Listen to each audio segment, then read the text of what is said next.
अच्छा, अब हमारे पास क्या है, 3 n थीटा ई जो है by T whole square, E की power theta E by T, E की power theta E by T -1 whole square. सही हो गया, ये मैंने लिख ली वैल्यू। अब मैंने चेक करना है, चेक मैंने क्या करना है फॉर हाई टेम्परेचर।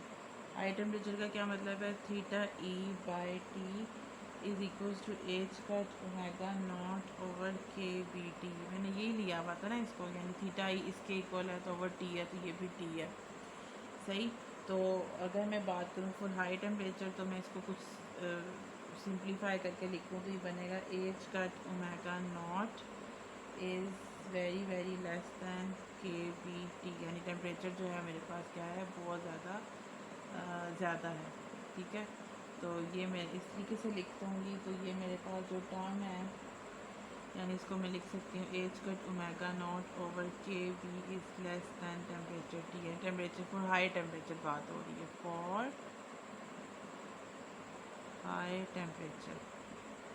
ठीक है, तो ये वाली चीज़ होगी। अब इसको मैं इसी वाले रिलेशन में यूज़ करूँगी, तो वो मेरे पास बनेगा, यानी पहले तो मैं इसको देखूँगी ना, ये जो डिनोमिनेटर में होता है, ई की power theta E by T -1 whole square.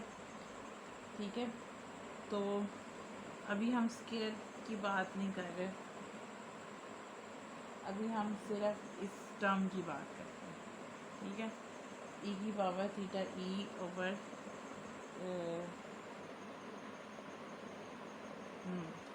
-1। सही है, और थीटा ई मेरे पास क्या है, इक्वलेंट टू ई की power H cut omega not over K B T -1। मेरे सारे पेजेस गिर गए। अच्छा जी, एच कट ओमेगा के बी टी -1। अच्छा, अब मैंने क्या कहा, मैंने कहा जी टेम्परेचर बहुत ज़्यादा हाई है। जब टेम्परेचर बहुत ज़्यादा हाई हो गया तो उसका क्या मतलब है कि ये वाली चीज़ हाई हो गई तो इन्फिनिटी समझ लो हो गई। तो 1/इन्फिनिटी क्या होता है, ज़ीरो, और ई की पावर ज़ीरो क्या होता है, मेरे पास 1 हो जाता है। ठीक है, तो ये मेरे पास ये वाली टर्म होगी। इसका क्या मतलब है, 1/इन्फिनिटी, मतलब ये वाली टर्म बहुत ज़्यादा बड़ी है as compare to this term. मेरी बात समझ आ रही है आप लोगों को? टेम्परेचर अगर मेरे पास इन्फिनिटी को टच करे, ये बहुत ज़्यादा हो गया, डिनोमिनेटर मेरे पास बहुत ज़्यादा है, न्यूमिनेटर कम है। तो डिनोमिनेटर जब ज़्यादा होता है तो ये वाली वैल्यू छोटी हो जाती है, मैंने गलत बोल दिया। ये वाली वैल्यू पूरी की पूरी, डिनोमिनेटर बड़ा है ना, डिनोमिनेटर बड़ा हो तो ये पूरी की पूरी टर्म बड़ी हो जाएगी, पावर बड़ी हो जाएगी, तो ई की पावर बड़ी है तो ये वैल्यू भी बड़ी हो जाएगी। तो 1 मेरे पास क्या होगा, स्मॉल हो जाएगा। तो जब इस तरह से 1 स्मॉल हो जाए तो हम उसको बायनॉमियल एक्सपेंशन से किस तरीके से कर खोलते हैं, तो 1 plus H cut omega not over K B T, ठीक हो गया, plus H cut omega not over K B T whole square over 2 factorial plus so on, और आखिर में जाके ये वाला जो होता है ना, इसका -1, ये वाला। तो ये -1 और ये +1 आपस में कैंसिल हो जाते हैं, तो ये वाली टर्म बहुत ज़्यादा स्मॉल हो जाती है। तो हमारे पास जो पीछे टर्म बचेगी ये जो है इक्वल टू किसके हो जाएगा, H cut omega not over K B T के हो जाएगा, यानी ई की power H cut omega not over K B T -1 बराबर हो गया किसके, H cut omega not over K B T के। ठीक हो गया। तो अब मैं इस वैल्यू को उठाऊंगी और उठा के पुट कर दूंगी किसमें किसमें, एनर्जी में, नॉट स्पेसिफिक हीट में। ये देखें, ये स्पेसिफिक हीट में तो होल स्क्वायर था ना, लेकिन जो टोटल एनर्जी है उसमें कहीं टोटल एनर्जी मेरी गिर गई है कहीं। ओहो, अल्लाह करे टोटल एनर्जी मिल जाए।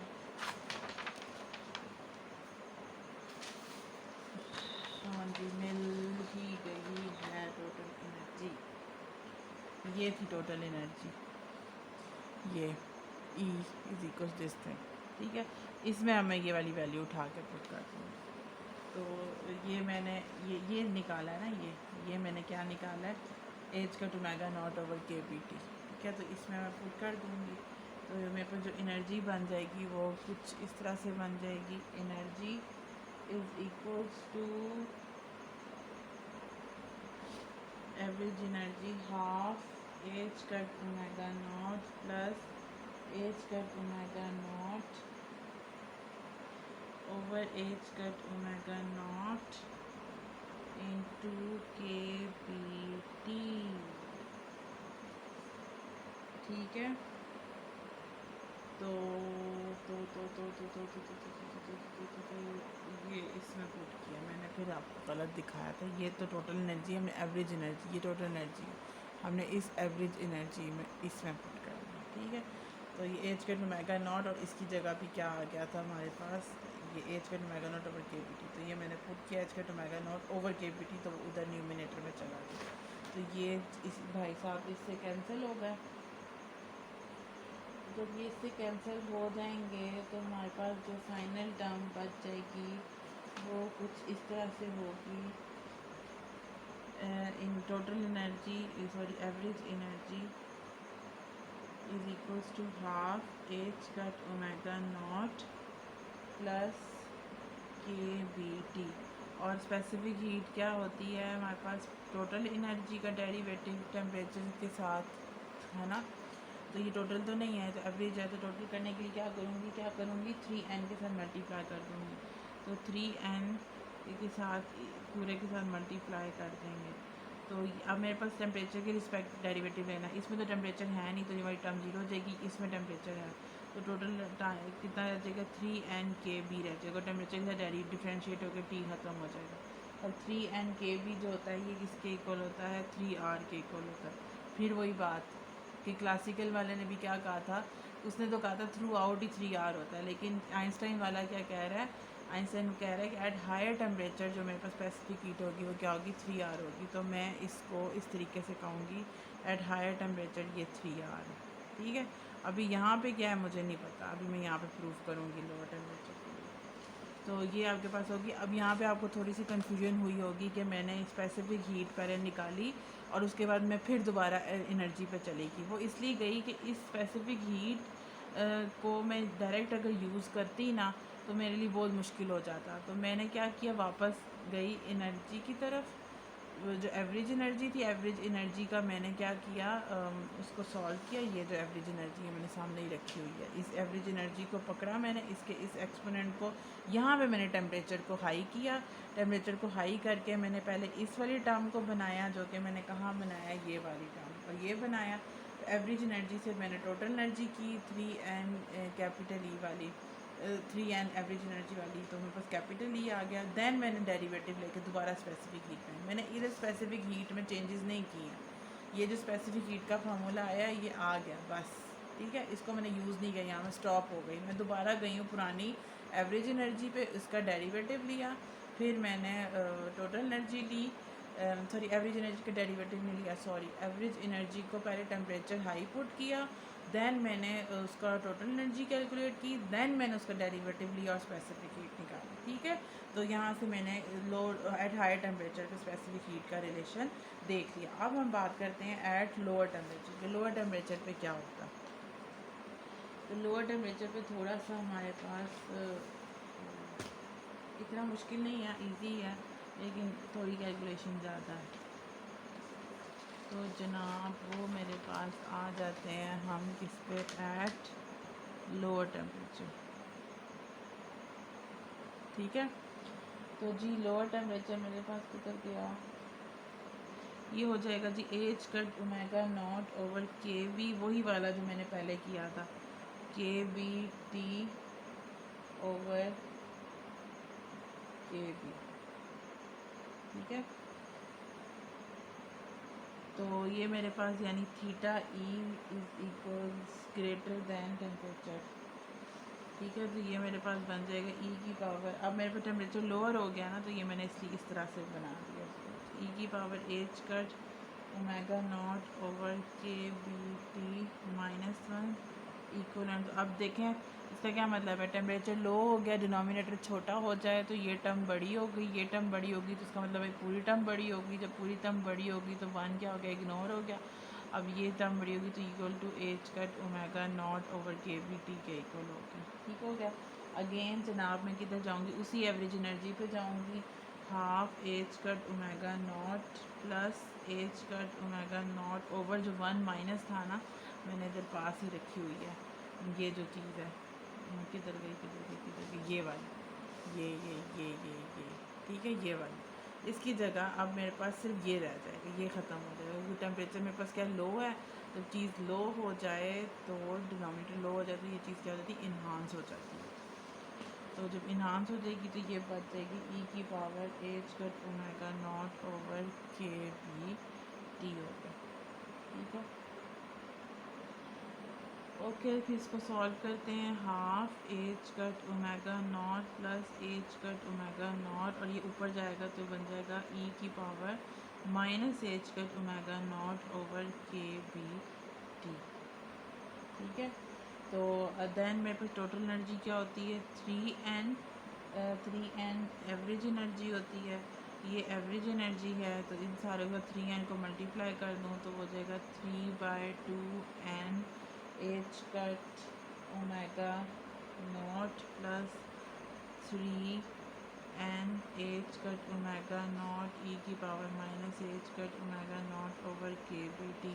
अब क्या निकालनी है, specific heat, again partial E by partial T, ये वाली टर्म हो जाएगी ज़ीरो, इसमें कोई टेम्परेचर नहीं है, और ये वाली टर्म में हमारे पास यहाँ पे है तो ये हो जाएगा 3n H cut omega not, और इसका इसका जब मैं लूँगी क्या लूँगी, डेरिवेटिव लूँगी विद रिस्पेक्ट टू टेम्परेचर, तो ये मेरे पास एक्सपोनेंट तो वही आएगा H cut omega not over के वी टी, और साथ इसका डेरिवेटिव आ जाएगा, क्या आ जाएगा वही -1/t स्क्वायर, ठीक हो गया। ओके अब मैं इसको लिखूँगी तो ये बनेगा 3n के बी नज़र आ रहा है, K B H cut omega not over K B. अच्छा एक और है कि डेरिवेटिव के जो साथ कोफिशिएंट होता है वो साथ मल्टीप्लाई हो जाता है ना, तो ये पहले से तो यहाँ पे एच कट ओमेगा नॉट था, तो ये H cut omega not over K B और भी आ जाएगा, तो H cut square omega naught square और ओवर के बी टी, और ये भी स्क्वायर और ये भी स्क्वायर।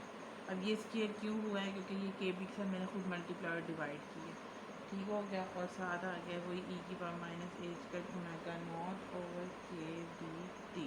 थोड़ा सा और खूबसूरत करके लिखूँ तो सी वी किसके इक्वल हो गया, 3n K B H cut omega not over K B T whole square E की power minus H cut omega not over K B T होगा, ठीक है। अब आप यहाँ पे देखें कि टेम्परेचर के साथ जो रिलेशन है वो कैसे बन रहा है, ये देखें ये एक्सपोनेंशियली डिके बन रहा है, ठीक है। अगर मैं वो करूँ बात करूँ लोअर टेम्परेचर की, ठीक है, किधर किधर है ये ग्राफ बनाया ना, एक्सपोनेंशियली डिके का ग्राफ कुछ इस तरीके से होता है, ठीक है। तो उसका क्या मतलब, आइंस्टाइन ने कहा कि लोअर टेम्परेचर पे वो एक्सपोनेंशियली डिके होता है, लेकिन जो एक्सपेरिमेंटल था वो किस तरीके से था, वो इस तरीके से था, यानी इस ये जो कर्व होती है ना ये वाली, ये किसको रिप्रेजेंट करती है, क्यूब को। आप लोगों ने पढ़ा होगा कि फंक्शन अगर एक्स स्क्वायर हो तो वो मेरे पास यूँ होता है, अगर फंक्शन क्यूब में हो तो वो और एक्सिस के और करीब आता जाता है, 4 में हो तो और आता, तो इस तरह का क्यूब वाला। तो ये रिलेशन था जो कि असल में था, यानी यूँ जाके फिर यूँ जाता है, लेकिन इसका यूँ आहिस्ता आहिस्ता से आता है एक्सपोनेंशियली। तो उन्होंने कहा अभी भी कोई मसला आप कर रहे हैं आइंस्टाइन साहब, जिसकी वजह से ये एक्सपेरिमेंटली रिलेट नहीं कर रहा। तो फिर डिबाई आया, उसने कहा अच्छा मैं बताता हूँ इसने क्या गलती की है। फिर जब उसने काम किया तो उसका इस तरीके से आया, यानी जो हमारे पास स्पेसिफिक हीट है वो शुड बी लाइक दिस होनी चाहिए, क्यूब रूट ऑफ टेम्परेचर होनी चाहिए, तो इस तरह की कर्व आएगी। एक्सपोनेंशियली डिके में तो ऐसे ही आता। तो ये है जनाब आइंस्टाइन वाला, आई होप आपको समझ आ गई होगी, नहीं आई होगी तो फिर आप क्या करें, फिर आप वीडियो रिकॉर्ड रिवाइंड करके देख लीजिएगा, ठीक है। थैंक यू सो मच, अल्लाह हाफ़िज़।